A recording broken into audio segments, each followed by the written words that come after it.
एक अच्छे मित्र की यही पहचान होती है। कुछ देर पहले महाराज सुग्रीव ने कहा था कि आप सोच को त्याग करें, अब एक बार फिर से धैर्य बंधा रहे हैं। हे मेरे महाप्रभु, आप धैर्य को धारण कीजिए और मैं बानरों के सहित माता सीता की खोज करवाऊंगा। यही बात राम जी को अच्छी लगी और इसीलिए भगवान श्री राम जी अब अपना दुख भूल गए। सखा बचन सुन हर से कृपा सिंधु बल शिव, कारण कवन बसहु बन मोहि कहु सुग्रीव। महाराज, मैं आपके यहाँ रहने का कारण जानना चाहता हूँ।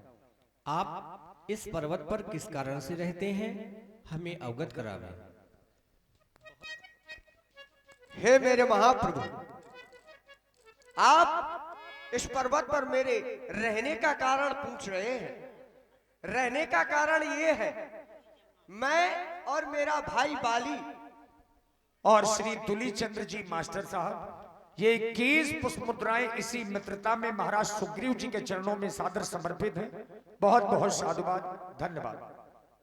आज तक किसी ने ये नहीं पूछा महाराज सुग्रीव तुम इस पर्वत पर किस कारण से रह रहे हो, और एक मित्र का कर्तव्य यही है कि एक मित्र की सहायता करना। आपने मेरे दुख का पूछा है तो मैं आपको अपना दुख बता रहा हूं। नाथ, बाली और मैं दो भाई, प्रीत रही कछु बरन न जाई। मैं और मेरा भाई बाली में इतनी मित्रता थी शायद किसी भाई में हो नहीं सकती, लेकिन अचानक हुआ क्या, एक राक्षस आया मायावी और उसने हमारे नगर में आवाज लगाई, कहा बाली मैं तुझसे युद्ध करना चाहता हूं। फिर क्या हुआ महाराज?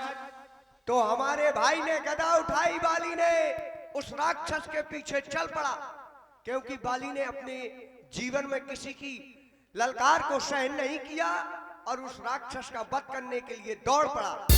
और जब मैंने देखा रात्रि बहुत हो चुकी थी तो मैंने भी अपनी गदा उठाई और मैं अपने भाई के पीछे लग गया। और जब उस राक्षस का पीछा करते करते हम दोनों भाई एक गुफा के निकट पहुंचे तो जब देखा मेरे भाई ने तो मुझे कहा, सुग्रीव तू भी मेरे साथ में है? तो मैंने कहा हाँ भैया। तो मेरे भाई ने मुझे धैर्य रखवाया और कहा मुझे यहाँ कुछ दिनों तक मास दिवस तक रहे हो खरारी। 15 दिन तक मैंने वहां तक उसको देखा लेकिन कोई शुद्ध ना चली पता। लेकिन हुआ क्या, जब शुद्ध ना पता चली मेरे भाई की तो मैंने उस गुफा का दरवाजा बंद कर दिया। गुफा का दरवाजा बंद कर दिया और मैं अपनी किष्किंधा की ओर चला आया।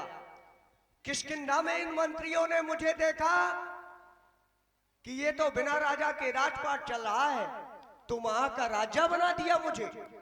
जब राजा बना दिया तो कुछ समय बाद मेरा भाई बाली आया और जब भाई बाली ने मुझे राजा हुआ बना देखा तो मेरे महाप्रभु मुझे इतना मारा और राज्य से भी निकाल दिया।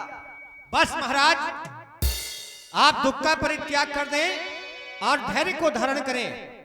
मैं बाली को एक ही बाण से समाप्त कर दूंगा। हे मेरे महाप्रभु, आपने तो कह दिया कि मैं बाली को एक ही बाण में समाप्त कर दूंगा। अवश्य। लेकिन बाली कोई गाजर मूली नहीं है मेरे महाप्रभु। बाली बलवान है और जो उसके निकट जाता है उसमें आधा बल ही चला जाता है। तो मेरे महाप्रभु उससे पहले मैं कुछ दिखलाना चाहता हूं। क्या? चलिए मेरे साथ में मेरे महाप्रभु। दुंदुभि अस्ति ताल दिखराए, दुंदुभि की अस्थियां। हे मेरे महाप्रभु,